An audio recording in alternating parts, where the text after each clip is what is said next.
Ladies and gentlemen, you've heard the reports that enemy planes are approaching. In less than 3 hours, an H-bomb might fall over Portland.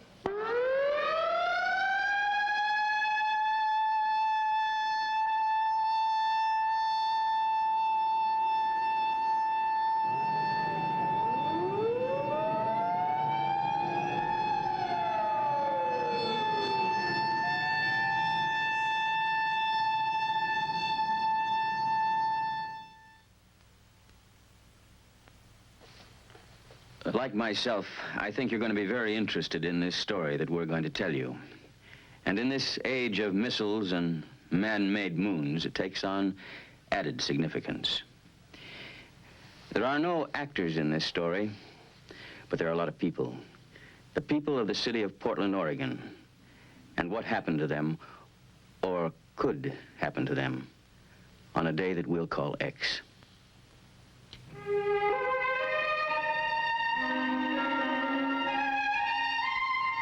This is the land, between the mountains and the sea, between the snow-capped crater of Mount Hood and the Pacific.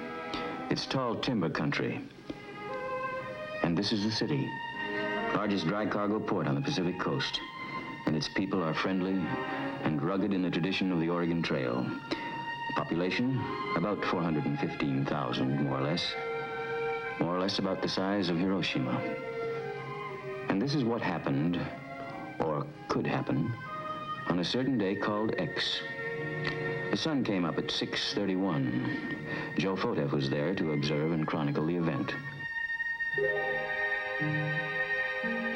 The paper, Joe noted, was a little heavier than usual, but naturally he didn't stop to read the headline. And Mrs. Frank Stufel, Portland housewife, mother of 5, was concerned at 8:02. John, it's time to get up. You'll be late for school. Children late and coffee boiling. And with these problems duly appraised, she turned to the woman's page of the Oregonian, thus managing to avoid the front page, which, after all, contained nothing but scare headlines. The time is 8:27. Wake up, Portland. It's a wonderful day today. Stay tuned to KOIN for the best in music and news. And now, we continue our wake-up show with more transcribed tunes. At 8:36, the population of Portland increased by 1. Timothy James made his first comment at a local hospital and settled down to life in the 20th century.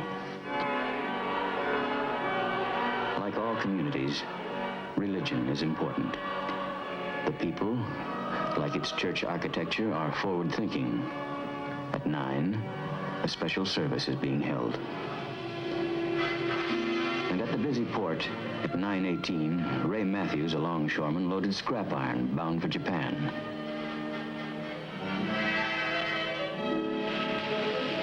At 9:37, at the Central Fire Station, the men were busy with their morning chores, scrubbing hose, cleaning ladders, and shining the pumper.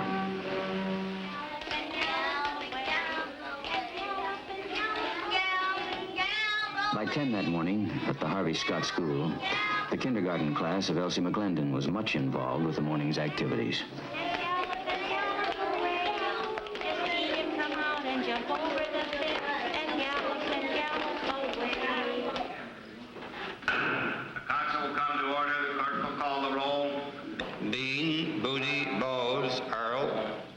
And the twice-weekly meeting of the city council was much involved, too. A matter of sewer maintenance was one of the problems up for discussion. At police headquarters, the messages at 10:31 so far indicated 2 cars stolen, a drunken disorderly. An average day in an average American city. Number 126, stolen auto 1425 Ashton. 126. Cat in a tree, 14 in Ankeny. Except this day. Driveway 12 in Ankeny. This day is the one called X. Attention all stations, emergency. This is an air raid warning and Conrad radio alert. Repeat, this is an air raid warning and Conrad radio alert. Enemy aircraft are over the Aleutians. Stand by for warning time.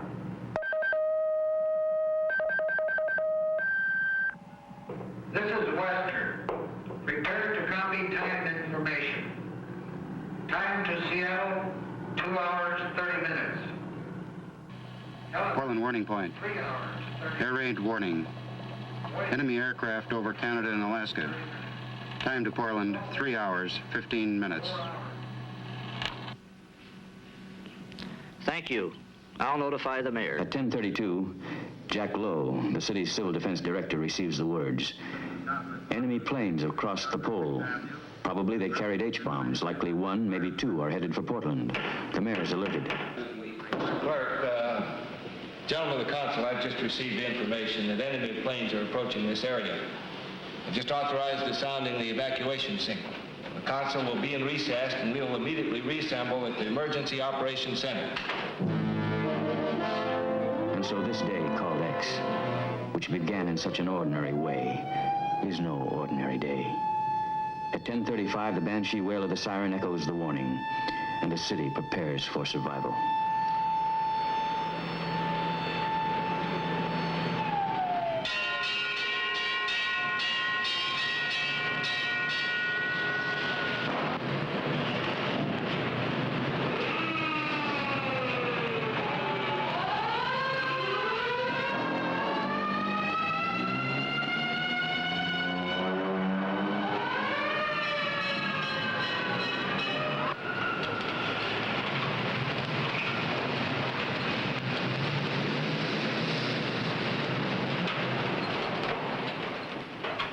Nine cities in the United States are considered critical targets, and Portland is just one of them. And it's so hard to know in advance how any man will react when that day comes. There will be those like Ben Conrad the mechanic, who has heard the sirens before in practice, and who will disregard them. And there are those like Tom Cook who can't go. He's one of the power load dispatchers for all electric power in the Northwest. These men are expendable. Others can and do go.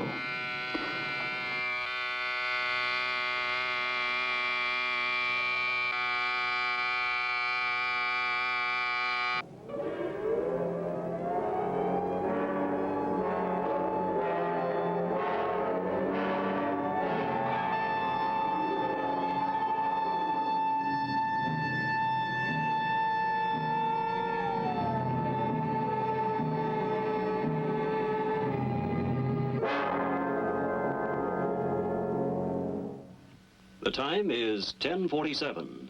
This is a Conelrad radio alert. Normal broadcasting will be discontinued for an indefinite period. Civil defense information will be broadcast in most areas at 6:40 or 12:40 on your regular radio receiver. I repeat, this is a Conelrad radio alert. Normal broadcasting will be discontinued for an indefinite period. Civil defense information will be broadcast in most areas at 6:40 or 12:40 on your regular radio receiver. When the siren sounds, some cities go underground, take to shelter, particularly if there's little warning. But Portland evacuates according to a well-thought-out plan. The question is at 10:45, on the day called X, will it work?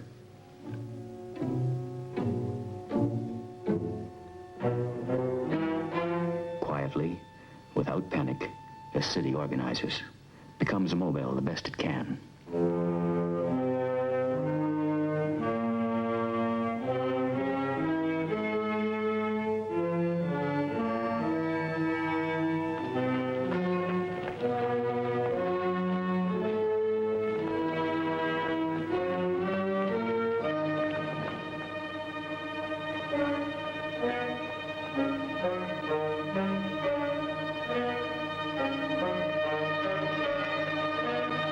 Civil defense is not apart from normal city functioning. The same utilities involved in caring for a city in peace are those equipped to care for her in an emergency. And when the siren sounds, each man knows his responsibility.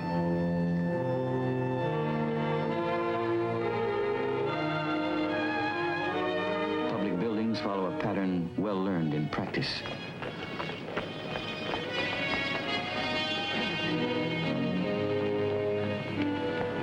The idea to move move out of the city to move fast, but with caution.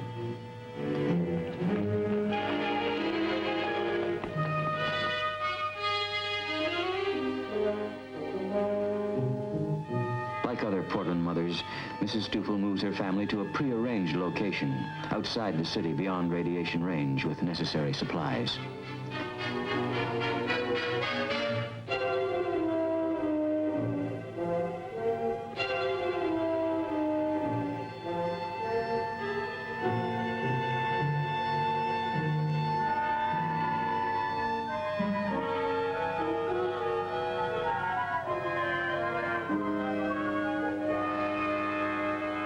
And Timothy James and his mother go for an unexpected ride in a moving van in his first day of life.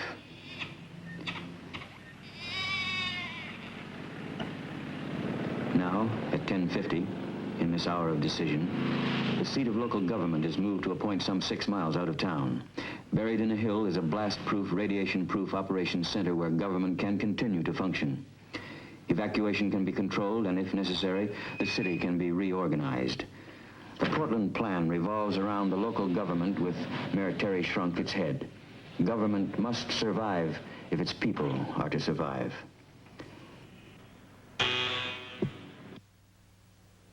Civil defense is government operating in an emergency. Mr. Mayor now.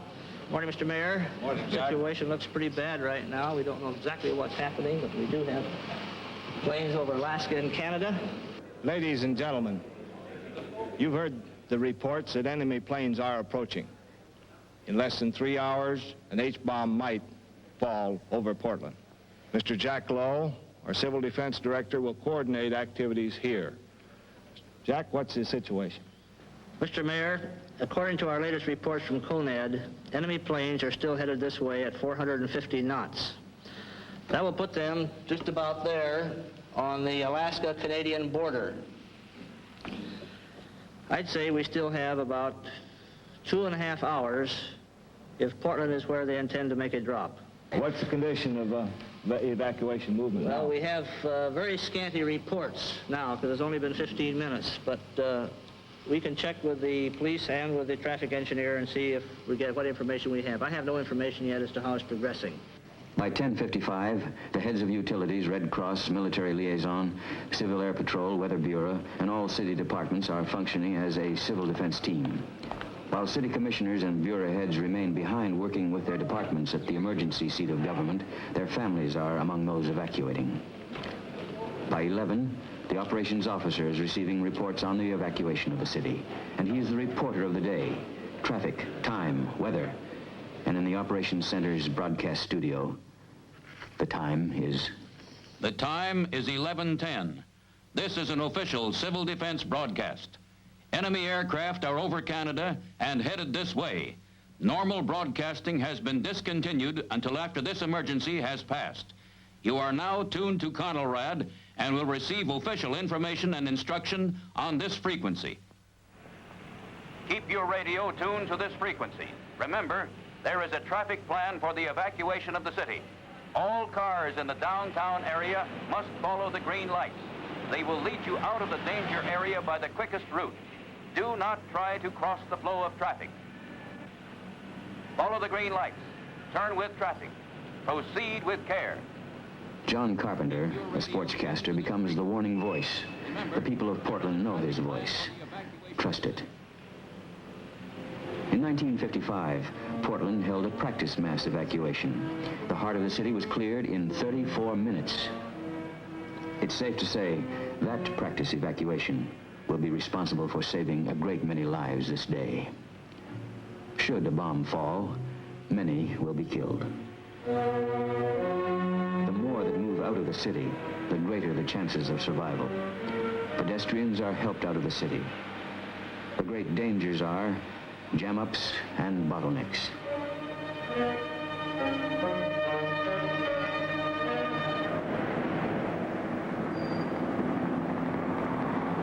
Whirling over the city, a police helicopter reports traffic movement to the operations center.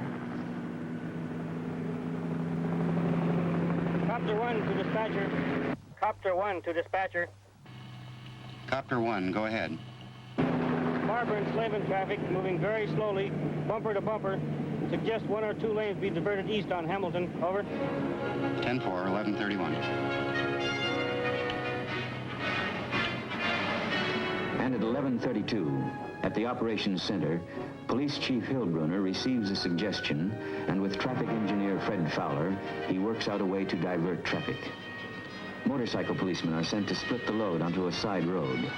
There's no way of knowing if Portland actually is an enemy target. But with 3 hours of warning and the time fading fast, it's vital that all roads lead to safety, that all roads be kept open, allowing people to evacuate from the potential target area.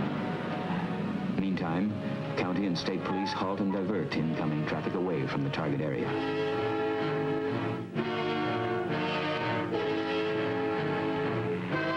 Should a bomb fall, fire and utility equipment must be available to move back into the city to restore services. And so trucks of all sizes, of all varieties, speed to points outside the city by a detailed plan.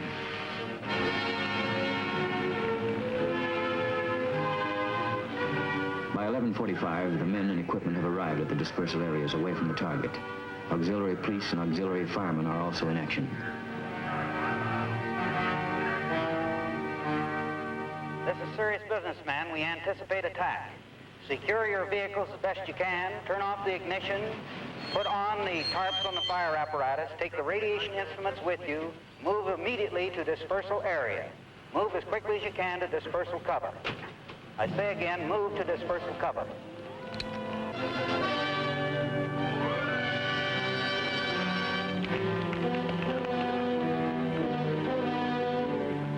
Around the dispersal area, in local public buildings, emergency kitchens are in operation.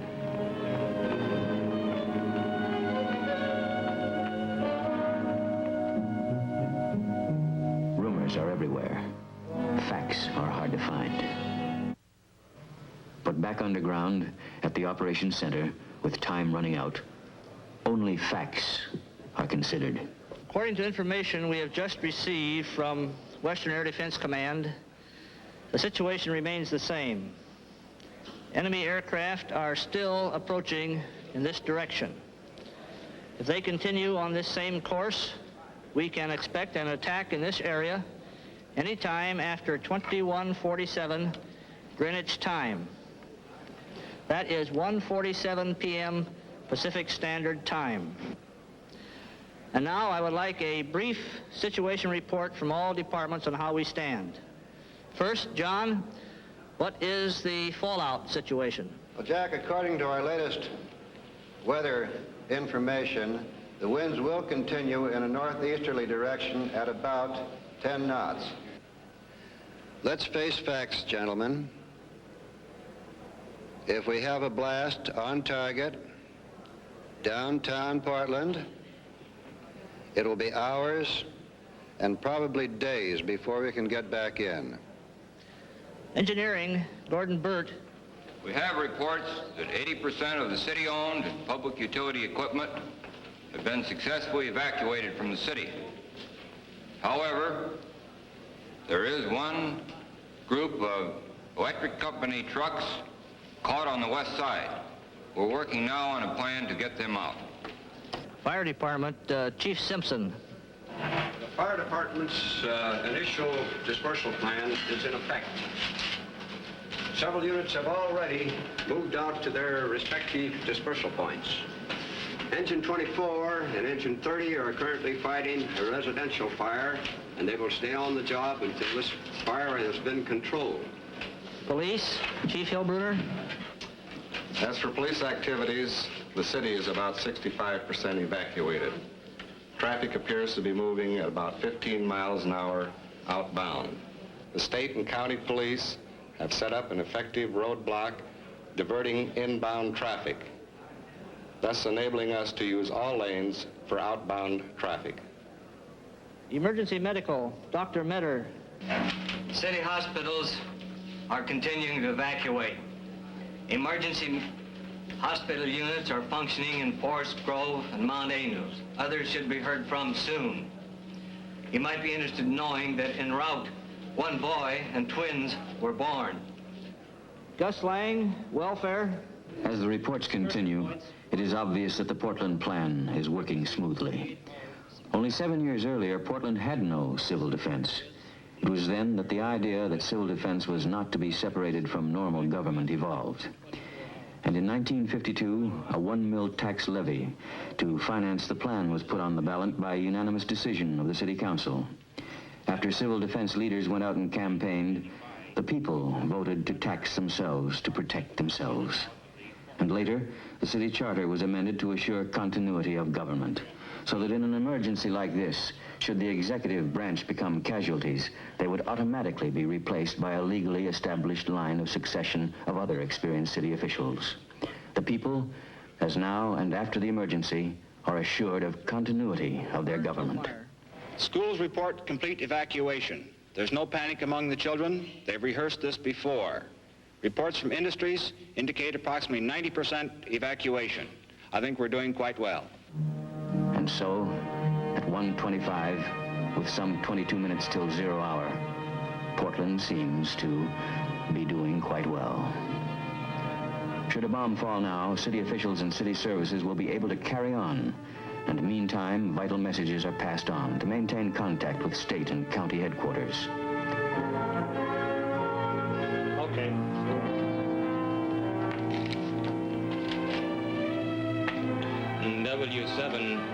W7SAA from W7BS. Upstairs in this unique underground operations center, an emergency telephone system is functioning as the details of evacuation are reported and relayed. Part of the civil defense levy went to a comprehensive microfilming project supervised by Will Gibson, city auditor. More than 3 million documents and records that go back to the first handwritten city council minutes in 1851 have been microfilmed. Duplicates of laws and the engineering records without which the city cannot function are here. And so, in time of disaster, records are preserved. And now, with a moment to breathe, some can take time for coffee in a built-in cafeteria. It's time to talk of families which have been evacuated. And it's time to be alone and think of the future.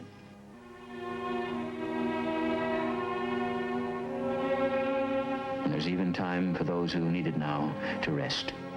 300 can live here for a week, eat, sleep, and breathe. The operations center has its own water supply, its own electric power, even its own purified air. At 1:30, on this day called X, the air outside is strange and silent. Almost all its people have gone.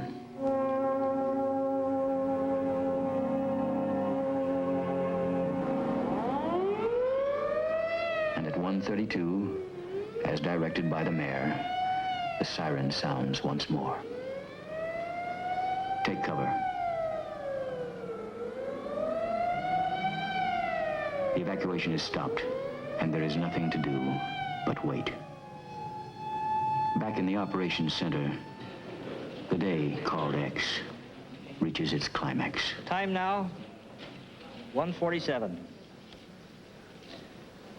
Enemy bombers are probably overhead.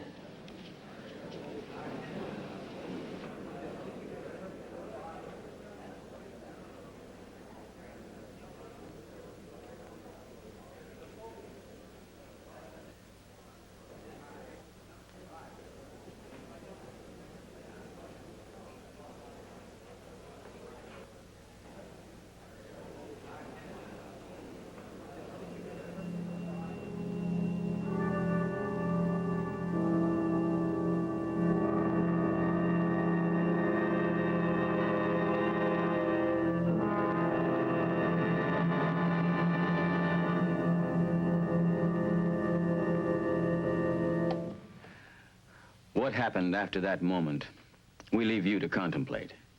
But one thing is certain, Portland has a plan for the survival of its people and the continuity of its government.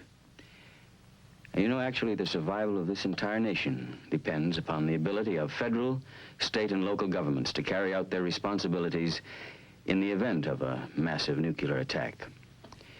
Each new scientific development in the weapons of war presents a new challenge. And the people of Portland, through working together, they're ready. If there really were a day called X. How about you?